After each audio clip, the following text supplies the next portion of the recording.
Welcome back to another episode of Reviews of Stuff with me, your host, Felix Fingers.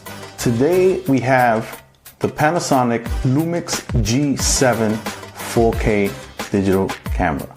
I needed to upgrade my cameras. I was in the past using the Canon HF30.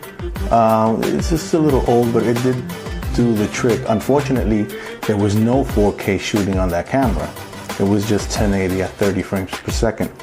So I figured with all the upgrades going on, including even my TV that's 4K as well, that I moved up to a 4K camera. And one of the best ones that I came across, especially after having my hands on this for the past day or two, is this LUMIX G7. Incredible little camera. I love the quality of it. I love the all the features that it has. And the only thing is it's micro 4/3, which we already know that. So what that means is that the sensor is a little smaller. Not that it's lacking in any quality at all, but you can also get an adapter if you still want to connect your standard sized lenses, like from Canon or whatever. So it's a great little gadget. It's very light. I'm sure if you want deeper specs, there's many videos on this already. I'm just here, like I said, to review my opinion on it, and I definitely recommend this. It's an amazing little camera. I love the fact that it also has the side flip out screen, which is also a touch screen, and you can monitor yourself. So right now, as I'm talking to you guys, I could just look a little to the right and see if I'm in frame, if I'm in focus, and everything seems to be working perfectly, especially if you're doing a one-man production show, which is what I do. I direct, produce, write, act, whatever you want to do, all in my own video by myself. So I need to see what it is I'm doing all around. And the cool thing is that it also has audio leveling on the screen, so I can see my left and right channels on audio. Now mind you, I'm not using the onboard microphone, which it does come with internal microphone, but it also has a microphone jack, so you can connect your own external microphone, whether it's a Rode or anything else that you may have. I of course use my Sony, a separate recorder as well, and I just sync it in post. But what I love is that if you do decide on connecting any kind of mic, an external mic on this, it does have preamps, and it sounds amazing. I mean, again, that was tested and it sounds amazing. I just don't like using that because the mic does sit too far away from me, especially when I'm doing review videos like this.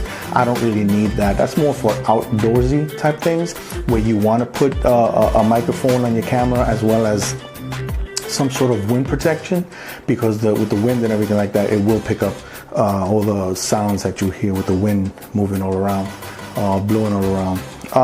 So that's just one of the features of many that it has. I love the internal filters, the Cine. Well, I wouldn't use the Cine D because it's kind of flat, but if you do like to color grade your footage afterwards or in post, that's, I guess, the setting to use. I use Cine V.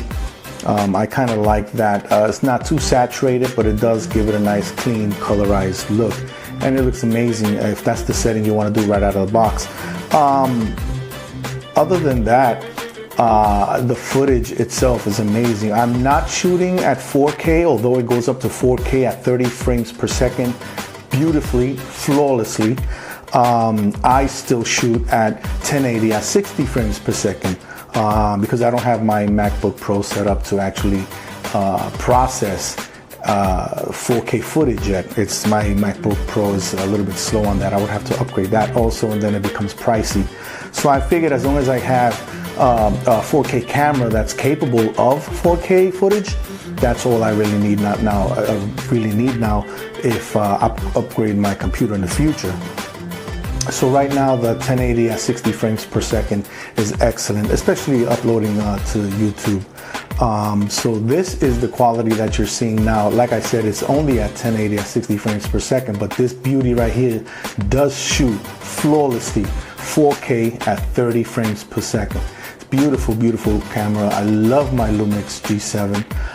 So this is just something that I wanted to let you guys know if it's something you're looking into. Yeah, definitely. Why? Because I own one, I have one. And I did upgrade from a couple of Canon cameras that I had in the past. And this seems to be the best one right now. I love the fact that it's budget friendly. It's not $2,000 or $3,000, but it's definitely affordable.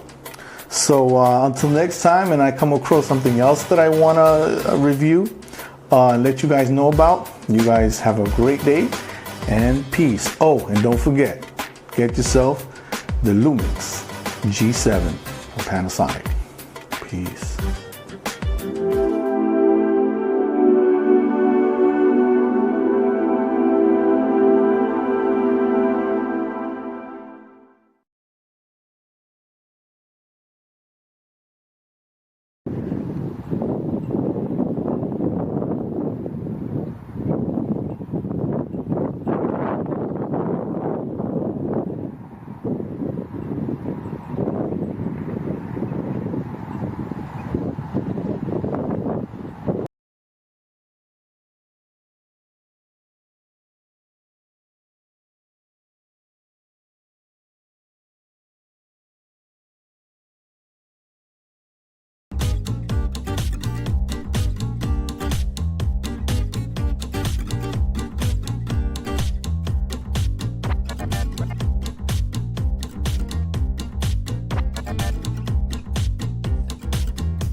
Quarter vowels.